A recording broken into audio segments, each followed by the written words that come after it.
Kamat group के सारे सभी विद्यालयों से जुड़े हुए अभिभावक बंधुओं, माताएं, बहनें, बहुत दिनों से आपसे कोई मुलाकात नहीं हो रही थी। आपके बारे में कोई समाचार नहीं मिल रहे थे, आपसे कोई चर्चा नहीं हो रही थी, आपके कुशल क्षेम जानना चाहते थे। इसलिए हमने एक प्रोग्राम बनाया कि आपसे कुछ बातें की जाए और उनमें हम अपने बच्चों का भी संदर्भ रखें, अपने मन की बात कह करके कुछ अपने को हल्का महसूस करें। हमारे सभी अभिभावक बंधु बहुत पुराने सहयोगी हैं। अक्सर जब हम कोई बात होती है अपने ऑफिस में तो कहते हैं कि 50% से अधिक ऐसे लोग हमारे साथ अपने बच्चों को पढ़ा रहे हैं जिनके मम्मी पापा या भाई बहन या उनके बेटी बेटे पहले पढ़ चुके हैं। किसी ने 30 वर्ष पहले शिक्षा प्राप्त की इस काबत में, किसी ने 15 वर्ष प्राप्त की। तो वो सारे हमारे केवल मात्र गार्जियन या ग्राहक नहीं रह गए, उनके प्रति हमारा परिवार भाव रहा है। वो हमसे रोड में मिले या सब्जी मंडी में मिले या ऑफिस में मिले, उनके प्रति हमारा वही बर्ताव रहना भी चाहिए और रहता भी है, कोशिश करके कि अपने को हमने उस समय प्रबंधक मानते हैं और न वो अपने आप को उस समय गार्जियन। एक भाईचारा और एक बड़ा विश्वास आपस में सौहार्द का रहता है। इसी आशा के साथ हम पुनः आज कुछ बात करना चाहते हैं।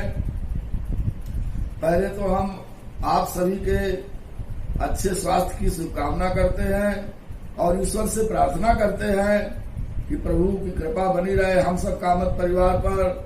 और ये कामत परिवार का मतलब केवल कामत के बच्चे और टीचर नहीं, कामत के बच्चों का पूरा परिवार उसमें शामिल है, कामत के अभिभावकों का पूरा परिवार उसमें शामिल है, हमारे टीचर्स का पूरा परिवार उसमें शामिल है, हमारे मैनेजमेंट का भी पूरा परिवार शामिल है, हमारे पूर्व के जो पुरातन छात्र हैं उनका भी परिवार उसमें शामिल है और पूरा बर्रा हमारा शामिल है, कानपुर दक्षिण शामिल है। ऐसे सभी के कुशल स्वास्थ्य की हम कामना करते हैं।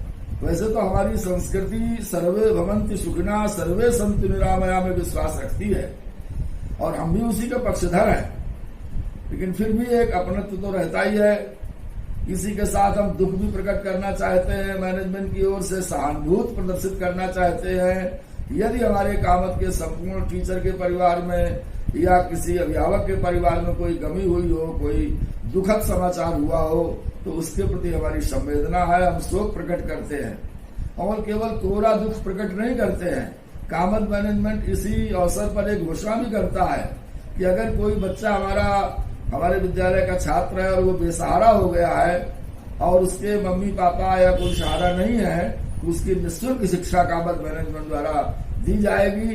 क्योंकि ये स्मरणीय पल है इतिहास के, समाज के बहुत बड़े बड़े लोग या सामान्य लोग भी अपना सब कुछ योगदान दे रहे हैं इस कोरोना महामारी के अवसर पर। तो हम शिक्षक होने के नाते, स्कूल संचालक होने के नाते कम से कम इतना तो कर ही सकते हैं कि जो बेसहारा असहाय बच्चे हैं उनको हम निःशुल्क शिक्षा प्रदान करेंगे।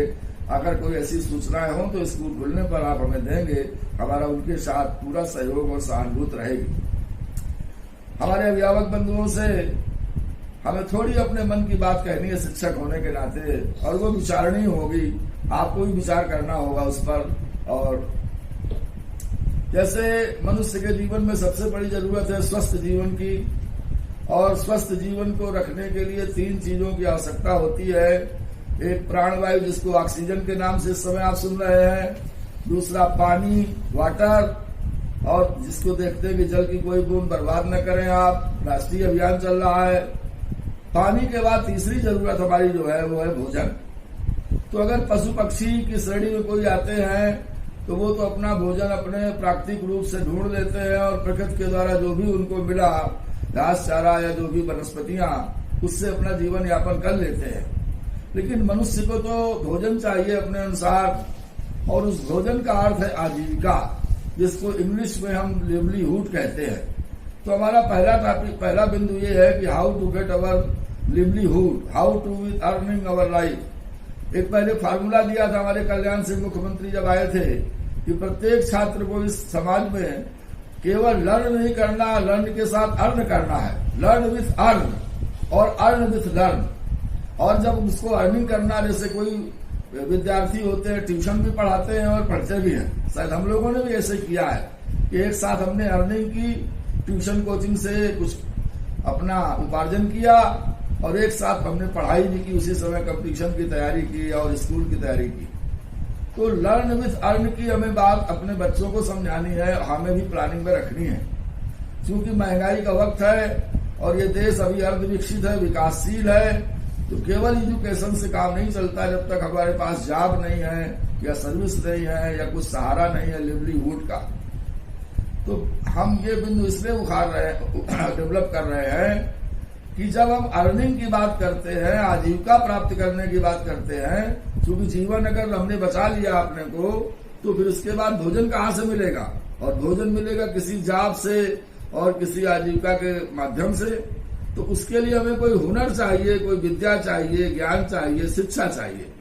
अर्थात चिकित्सा के बाद जो दूसरी सबसे बड़ी सेवा है मनुष्य की या आवश्यकता है, वो है शिक्षा। बिना शिक्षा के कोई देश या समाज या परिवार विकास ही नहीं कर सकता, अस्तित्व में भी नहीं रह सकता है। जैसे हमने आपको जोड़ा कि वायु चाहिए, पानी चाहिए और भोजन चाहिए, और भोजन के लिए आपको जॉब चाहिए, सर्विस चाहिए, और सर्विस के लिए आपको शिक्षा, हुनर, विद्या, ज्ञान, योग्यता, इस तरह की चीजें चाहिए। तो आप सब समझ गए होंगे हमारा इशारा कि शिक्षा वो मनुष्य की मूलभूत आवश्यकता है जो केवल मनुष्य को जीविका ही नहीं देती है। शिक्षा से तो दसियों लाभ हैं, लेकिन उसमें मुख्य आजकल ये हो चुका है, और एक मनुष्य को शब्द सुसंस्कृत बनाने में भी शिक्षा का योगदान रहता है।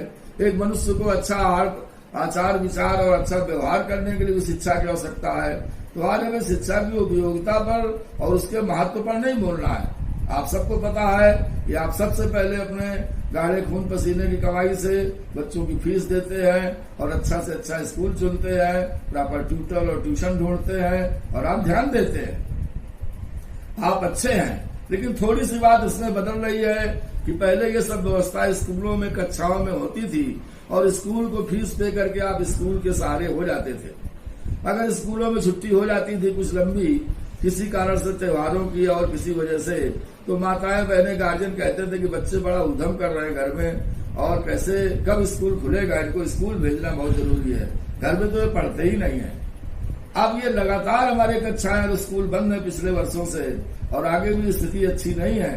तो इस संदर्भ में आपको ये सोचना होगा कि घर में रह करके इस नई पीढ़ी को और इस अपने बाल बच्चों को हम कैसे शिक्षित बनावें। इनका शिक्षित होना कितना आवश्यक है। इनको हम व्यवहारिक रूप से मनुष्य बनाना है, इनको हमें आजीविका के लिए जॉब ओरिएंटेड बनाना है, इनको अपनी बात कहने का साहस और योग्यता इनमें होनी चाहिए। ये धीरे धीरे बड़े होंगे और बड़े होकर के कैसे समाज में बिहेव करेंगे। आपको बहुत श्लोक सुनाने की आवश्यकता नहीं है, लेकिन ये विद्या एक ऐसा धन है जो स्वदेश का, अपने जिले का, अपने गांव का ही नहीं, ये विदेश का कहीं का भी धन है। सर्वत्र विद्या धनम सर्वधनम प्रधानम और विदेशेषु धनम विद्या। मान लीजिए किसी समस्या से आप अपने देश गांव को छोड़ करके, अपने जिले नगर को छोड़ के बाहर जाते हैं, लेकिन आपके पास कोई हुनर है, आपके बच्चे के पास कोई हुनर है, तो कहीं भी किसी नगर और देश से अपनी अर्निंग और अपना उपार्जन कर सकता है।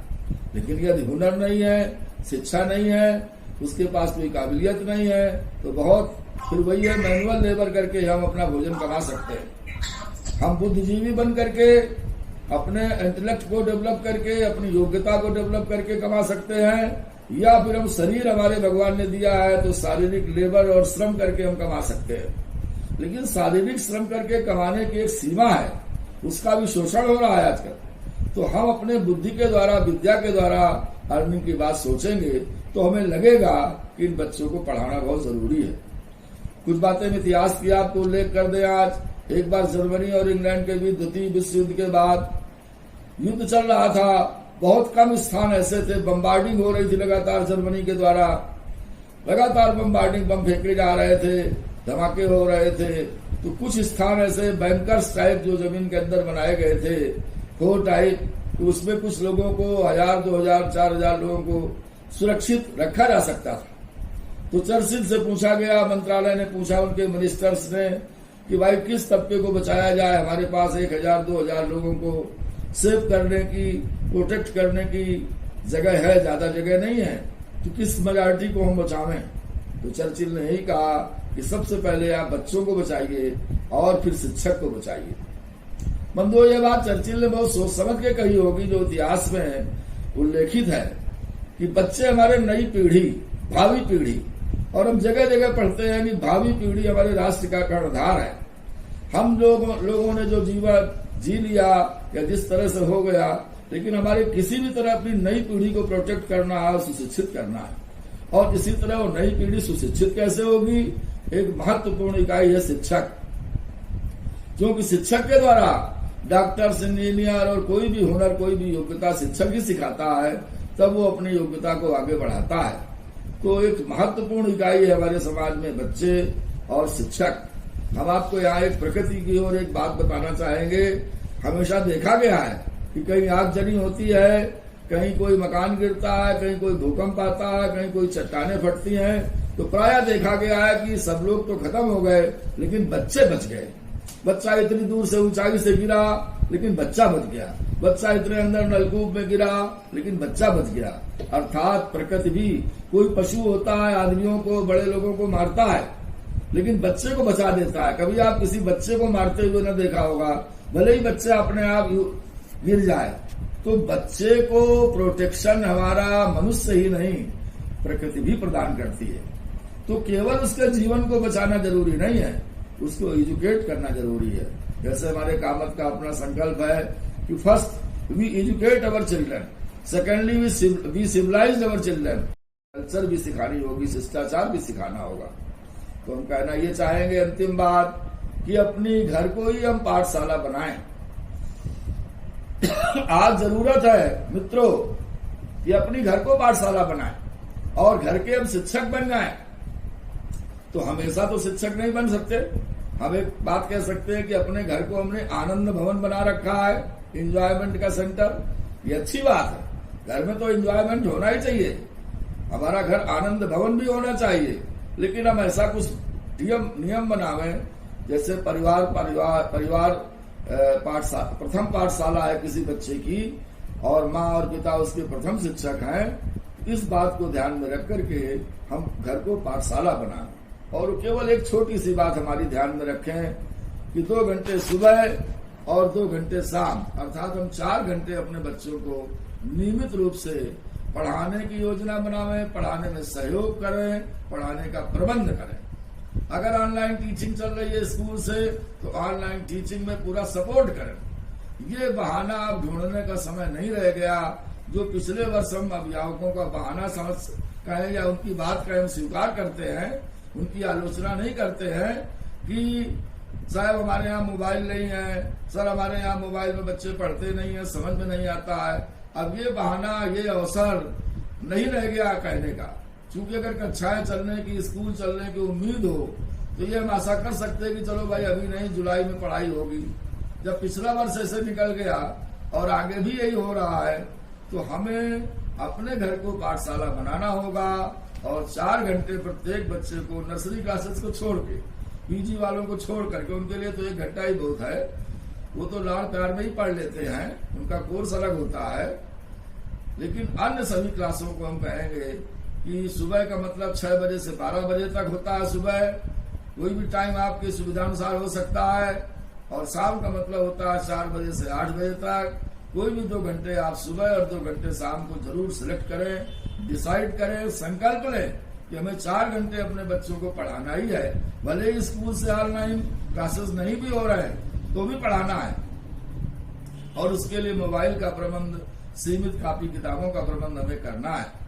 आज के इस अवसर पर हम अपनी कुछ घोषणाएं भी करना चाहेंगे। हम ऑनलाइन पढ़ाई, गवर्नमेंट के प्रतिबंध के बाद, अभी शासन का प्रतिबंध चल रहा है ऑनलाइन पढ़ाने पर, इसलिए थोड़ा बंद किया गया है और इंग्लिश मीडियम में चल भी नहीं है। आगे हम चाहे छोटी क्लास हो चाहे बड़ी क्लास हो, कॉमन मैनेजमेंट कोर्स से आपको हम विश्वास दिलाते हैं कि ऑनलाइन क्लासेज हम चलाना चाहेंगे, कम से कम फीस लेके। आज हम इस अवसर पर घोषित करते हैं कि प्राइमरी जूनियर में हम 50% की छूट देंगे। अगर किसी बच्चे की 100 रुपए फीस पड़ रही है तो हम 50 रुपए में ही पढ़ाएंगे, किसी की 500 पड़ रही है तो हम 250 रुपए में ही पढ़ाएंगे। और इसी तरह 9 से 12 तक की कक्षाओं में हम कहना चाहेंगे कि 20% छूट हम ऑनलाइन क्लासेस में पढ़ाएंगे, देंगे। अर्थात जब तक आपकी कक्षाएं नहीं चलेंगी विद्यालय में, तब तक आपको प्राइमरी जूनियर में आधे की फीस छूट रहेगी, 50% छूट पे फीस लेनी होगी, हमें देनी होगी, और 20% छूट आपकी कक्षा 9 से सीनियर, कक्षा 9 से 12 तक की कक्षाओं में दी जा रही है। इसी तरह जो प्राइमरी जूनियर में बहुत सारे लोगों ने अभी बुक्स के बंडल नहीं खरीदे हैं, तो उसमें भी हमने कम से कम पैसे का बंडल तैयार किया, लगभग आधी कीमत का। जैसे किसी कक्षा का बंडल लगभग 3,000 रुपए का है, तो हम ये मान लेते हैं कि उसको 1500, 1600, 1800 में हम तय करेंगे, और आपके व्हाट्सएप में प्रत्येक कक्षा की निर्धारित फीस रेट और प्रत्येक कक्षा का बंडल का, बुक्स बंडल का भी रेट अभी दिया जाएगा आगे, और उसी पे आप कम से कम किताबों से काम चला सकते हैं। इसी तरह से हमारे एग्जाम और टेस्ट भी लगातार होंगे, क्योंकि बच्चे को अगर जब तक टेस्ट और एग्जाम नहीं होता है तब तक वो पढ़ने में मन नहीं लगाता है, और उसका वैल्यूएशन, उसकी ग्रेडिंग नहीं होती है, उसको इनाम नहीं मिलता है, उसको रिजल्ट कार्ड नहीं मिलता है, तो उसका मन कम लगता है, उसकी ग्रेडिंग नहीं हो पाती है। तो ये भी हम मोबाइल के द्वारा नए नए ऐप ला रहे हैं, और वो कुछ लागू भी हो गए हैं। उनका हम साप्ताहिक वीकली टेस्ट भी होगा, एग्जाम होंगे, फर्स्ट टर्म, सेकेंड टर्म और फाइनल। ये बातें हम इसलिए आज अपनी तरफ से कह रहे हैं कि लगभग ये मान के चलिए कि अभी 6 महीने तक तो क्लासेस लगने ही नहीं है, और हो सकता है पूरा साल। तो पिछले साल तो चल गया कि चलो 1 साल बर्बाद हुआ, अगले साल हम अप्रैल से पढ़ाएंगे, और अप्रैल आ गया, और अप्रैल ऐसा आया 2021 का कि फिर से कोरोना आ गया, और फिर से हमारे बहुत सारे 80% अभिभावक और बच्चे किताबें नहीं खरीद पाए, कॉपी नहीं ले पाए, और उनके क्लास शुरू नहीं हो पाए। तो क्या हम विचार करें कि लगातार इस अपनी भावी पीढ़ी को, ये बच्चा केवल हमारा ही बच्चा नहीं कि इसको चाहे जैसा हम लेबर बनावे, चाहे इसको कूड़ा बिनने वाला बनावे, या इसको राजा बनावे, या इसको साहब बनावे, नहीं, हमारी जिम्मेदारी है कि इसको हम शिक्षित बनावे। हम आपकी मिलजुल को जिम्मेदारी है, हमारी शिक्षक की जिम्मेदारी है, शिक्षक होने के नाते, आपकी पेरेंट्स होने के नाते जिम्मेदारी है कि किसी भी तरह उस बच्चे को पढ़ाई से वंचित न करें। तो अभिभावक बंधुओं, हम संक्षेप में कहना चाहेंगे कि हम बदलती हुए परिवेश में, बदलती हुई परिस्थिति में, इस बदली हुई शिक्षा प्रणाली को जो मोबाइल और कंप्यूटर के द्वारा दी जा रही है या दी जाएगी, ऑनलाइन टीचिंग, उसको आप जरूर स्वीकार करें। उस पर किसी प्रकार का बहाना न ढूंढें कि हमारे पास ये नहीं है और बच्चे पढ़ते नहीं है। उसको सीखना पड़ेगा, उसको करना पड़ेगा। हम उदाहरण के रूप में आपको याद दिलाते हैं कि अगर यदि आपके यहाँ बड़े बच्चे हैं जो बीटेक एमटेक कर रहे हैं या बीएड, ये इस तरह बड़ी कक्षाओं के छात्र हैं, उनसे आप जानते हैं कि वो सब ऑनलाइन अप्लाई करते हैं, वो सब ऑनलाइन एग्जाम देते हैं, उनकी ऑनलाइन सब कुछ एजुकेशन होती है, उनके ऑनलाइन सिलेबस आता है। तो इसी तरह हम छोटे बच्चों की जो primary junior high school inter है, इसको भी हमें मान लें, ये देश काल परिस्थिति की जरूरत है, ये पैटर्न बदल गई है। हमें बहुत सारी बातें करनी है, समय हो रहा है। आगे 2022-23 से आपको पता है पूरे देश में नई शिक्षा नीति लागू होने जा रही है। नई शिक्षा नीति का सब कुछ छप चुका है, पूरा उसका ढांचा बन चुका है, केवल उसको 2022 से उसको लागू करना है पूरे देश में। उसमें बहुत सारी अभी जानकारी हमें पर्याप्त नहीं है, और आपको तो बिल्कुल नहीं होगी। हमने जानकारी बढ़ाने की कोशिश की है कि नए नए विषय होंगे, नई नई एग्जाम के तरीके होंगे, नए नए पैटर्न होंगे, नया सिलेबस होगा, और वो आपके और हमारे अनुसार नहीं होगा, वो युग और देश की अंतर्राष्ट्रीय जरूरत के अनुसार होगा। एक जमाना था पहले लोग साइंस नहीं पढ़ते थे कि साइंस बहुत बड़े आदमी के बच्चे पढ़ते हैं, डॉक्टर बहुत बड़े आदमी के बच्चे पढ़ते हैं। अब सारी चीजें सब लोगों को पढ़नी पड़ती है। तो नई शिक्षा नीति के अनुसार 2001 ही वर्ष तो केवल बीच में है, 22-23 में तो वो सब स्वीकार करना ही होगा। अगर उसमें आ गया है कि प्रैक्टिकल आपको मोबाइल के द्वारा होगा, और उसमें आ गया है कि ये चीज आपको मोबाइल और कंप्यूटर से ही सिखाई जाएगी, और कंप्यूटर मस्त कर दिया जाएगा। अगर अभी ठीक है कंप्यूटर पढ़ना, कंप्यूटर लेना, अगर उसमें कंपलसरी कर दिया जाएगा तो आपको कंपलसरी क्या कंप्यूटर और मोबाइल की व्यवस्था नहीं करनी होगी, लैपटॉप करनी होगी। आप गरीब है या अमीर है, संपन्न है या साधन संपन्न है, आपको करनी होगी अगर अपने बच्चों को, भावी पीढ़ी को एजुकेट करना है। तो अधिक न कह करके हमें कई तरीके से आपको ये विश्वास दिलाना है। ये कॉमन मैनेजमेंट पिछले 32-33 साल की आपकी सेवाएं कर रहा है। कोशिश करते हैं कि हमारी किसी भी योजना से, किसी भी पॉलिसी से, फीस की योजना से, किसी बात से हमारा कोई अभिभावक पीड़ित न हो, उसकी बात हम सुने। आज भी हम आपको विश्वास दिलाते हैं कि लॉकडाउन के बाद स्कूल खुलने पर आप अपनी कोई भी समस्या ऑफिस में आके हमारे किसी भी प्रिंसिपल से बात कर सकते हैं, उसका समाधान दिया जाएगा, उसको सहयोग दिया जाएगा। आपका मिनिमम पैसे पे bundle, minimum fees, minimum syllabus और 4 घंटे आपको अपने घर को पाठशाला बना करके नियम से पढ़ाई करनी होगी। और बच्चों की रुचि और जो उनकी आदतें जो होती हैं उन पर भी हमें ध्यान देना होगा। अब आपके लिए बड़े अच्छे अवसर है।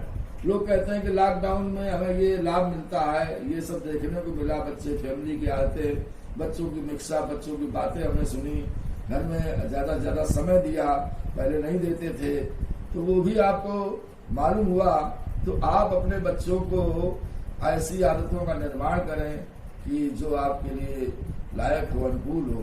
तो अधिक प्रकार के कामत ग्रुप आपको विश्वास दिलाता है, हम विश्वास दिलाते हैं कि हम भविष्य में आपके सभी कक्षाओं की, चाहे वो गंभीरपुर ब्रांच हो, चाहे बर्राहट ब्रांच हो, चाहे सेक्टर C ब्रांच हो, चाहे इंग्लिश मीडियम हो, सब में ऑनलाइन टीचिंग की सुविधा उपलब्ध कराएंगे। मैक्सिमम आपसे समझौता करते हुए, लेकिन ऑनलाइन शिक्षा देने से पहले आपका सर्वे करेंगे। आपसे पूछेंगे कि आप में कितने लोग पढ़ना चाहते हैं, कितने लोग नहीं पढ़ना चाहते।